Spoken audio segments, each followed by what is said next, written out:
আজ আমি আপনাদের একটা কাহিনী শোনাবো। এটা হলো একটা বিশাল আকার বটগাছের এবং একটি নিম গাছের গল্প। এই নিম গাছটা সেই বটগাছের কাছেই অবস্থিত ছিল। একদিন কয়েকজন কাঠুরে বনে প্রবেশ করলেন। তাদের দেখে এই নিম গাছ খুব ভয়ভীত হয়ে পড়ল। ও সেই বটগাছের কাছে সাহায্য চাইল। বলল যে, হে বটগাছ, আমাকে সাহায্য করুন, আপনার এই শাখা প্রশাখা দ্বারা আমাকে ঢেকে রাখুন, যাতে এই কাঠুরেরা আমাকে দেখতে না পান আর আমি বেঁচে যাই। কিন্তু সেই বটগাছ ছিল অসম্ভব অহংকারী। নিজের অহংকারে সে মত্ত হয়েছিল। সে না ওকে উত্তর দিল আর না ওকে সাহায্য করল। সেই কাঠুরেগণ এলেন, নিম গাছটা কাটলেন আর চলে গেলেন। কিছুদিন পরে আবার সেই কাঠুরেগণ সেই বনে এলেন, আর এইবার তাদের কুঠার দ্বারা বটগাছে আঘাত করতে শুরু করলেন। এই প্রহার সহ্য করতে করতে বটগাছটি দেখল ও বুঝতে পারল যে সেই কুঠারগুলি নির্মিত হয়েছে সেই নিম গাছের ডাল দিয়েই।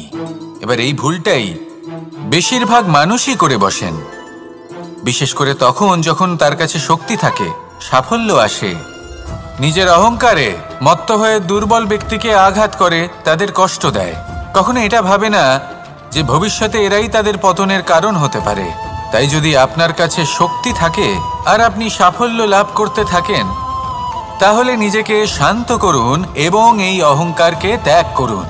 যদি কেউ দুর্বল হয় তাহলে তাকে আঘাত করবেন না, তাকে কষ্ট দেবেন না, বরং তাকে সাহায্য করুন, পারলে তাকে রক্ষা করুন। আসুন আর আমার সাথে ভালোবেসে বলুন, রাধা রাধা। শ্রীরাম যখন সুগ্রীবের সাথে মাতা সীতাকে খোঁজার জন্য ভ্রমণ করছিলেন, তখন সুগ্রীবের ভৌগোলিক জ্ঞান দেখে শ্রীরাম হতবাক হয়ে গেলেন। তখন সুগ্রীব বললেন যে যখন বালির হাত থেকে উনি পালাচ্ছিলেন, নিজের প্রাণ বাঁচিয়ে পালাচ্ছিলেন, উনি তখন অনেক জায়গায় গেছিলেন, কিন্তু কোথাও যেন উনি যোগ্য আশ্রয় খুঁজে পাচ্ছিলেন না। বালি সুগ্রীবের প্রাণ হরণ করতে চাইছিল, ওকে শেষ করে দিতে চাইছিল, আর সুগ্রীব শুধু নিজের প্রাণ বাঁচিয়ে পালাতে চাইছিল। এক স্থান থেকে অন্য স্থানে, সেই স্থান থেকে আবার আরেক স্থানে। এই বিপদের সম্মুখীন হতে গিয়ে সুগ্রীবের ভৌগোলিক জ্ঞান বৃদ্ধি পেল। এর অর্থ বুঝলেন আপনি? যে জীবনে যখন সমস্যা আসে, জটিলতা আসে, সেটা দেখে আমরা ত্রস্ত হয়ে পড়ি, দুঃখী হয়ে পড়ি যে এমনটা আমার সাথে কেনই বা হচ্ছে। কিন্তু দুঃখী হওয়ার কোনো প্রয়োজন নেই, কারণ এই সমস্যা আমাদের কিছু শিক্ষা দেওয়ার জন্যই আসে। সেই শিক্ষা লাভ করা খুবই প্রয়োজনীয়। সেই শিক্ষার দিকে নিজের মনোনিবেশ করুন, সেই শিক্ষা আত্মস্থ করুন, জীবনে অগ্রসর হন আর আমার সাথে ভালোবেসে বলুন, রাধা রাধা। আমাদের জীবনে সবসময় এটাই শেখানো হয় যে কখনো কারোর নিন্দা করবে না। কিন্তু আজকের দিনে সত্য হলো এটাই যে প্রত্যেক ব্যক্তি কোনো না কোনো সময় কোনো না কোনো মানুষের নিন্দা করেই থাকেন। এবার আপনি কারোর নিন্দা করলে সবসময় এর অর্থ এটা নয় যে আপনার মন মলিন। কখনো কখনো এমন কিছু পরিস্থিতির জন্ম হয়, কিছু ব্যক্তি আমাদের এমন দুঃখ দেন যে সেই দুঃখের বশে আমরা নিন্দা করতে শুরু করি।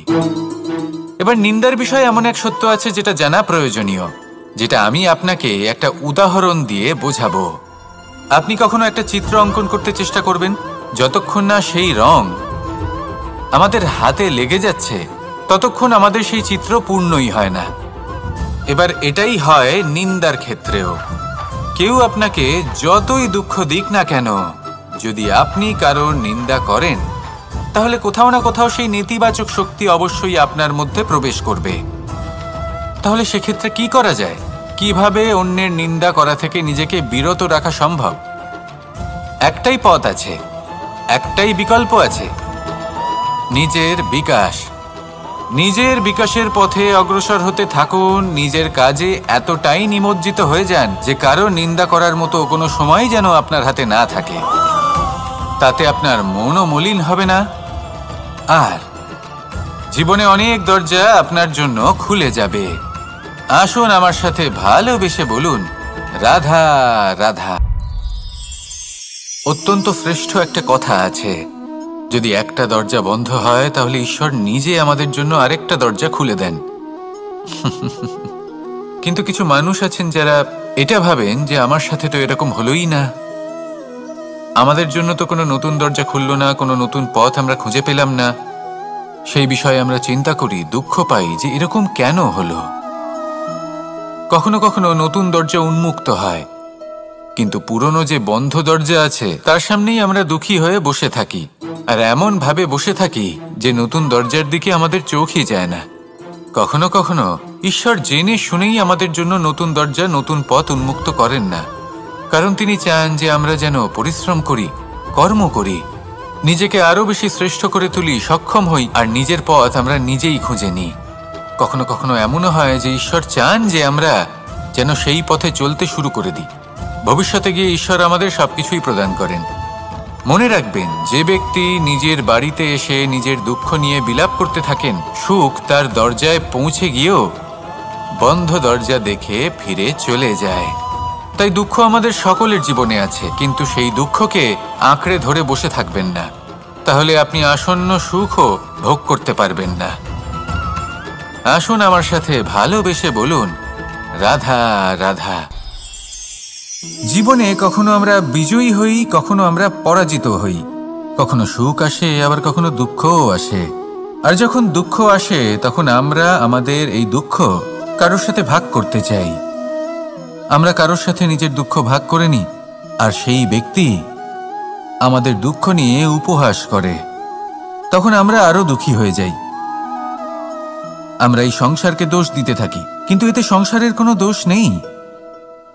ভুল আপনার যে আপনি কোনো কুপাত্রকে নির্বাচন করেছেন দুঃখ ভাগ করার জন্য। মনে রাখবেন, যদি আপনার শরীরে ক্ষতস্থান তৈরি হয় এবং সেই ক্ষত নিয়ে আপনি প্রত্যেক জায়গায় ঘুরে বেড়ান, প্রত্যেক বাড়িতে আপনি ওষুধ হয়তো নাও পেতে পারেন, কিন্তু সেখানে নুন আপনি অবশ্যই পাবেন। সেই জন্য যখনই দুঃখ পাবেন, শুধু সেই ব্যক্তিদের কথা মনে করুন যারা আপনার দুঃখ, আপনার যন্ত্রণাকে বুঝতে পারবে, যারা আপনার সহায় হবার জন্য প্রস্তুত, আপনাকে সাহায্য করার জন্য প্রস্তুত, আপনার অন্তরকে প্রেরিত করতে প্রস্তুত। তাদের কাছে নয় যারা আপনার দুঃখ নিয়ে উপহাস করে। আসুন আর আমার সাথে ভালোবেসে বলুন, রাধা রাধা।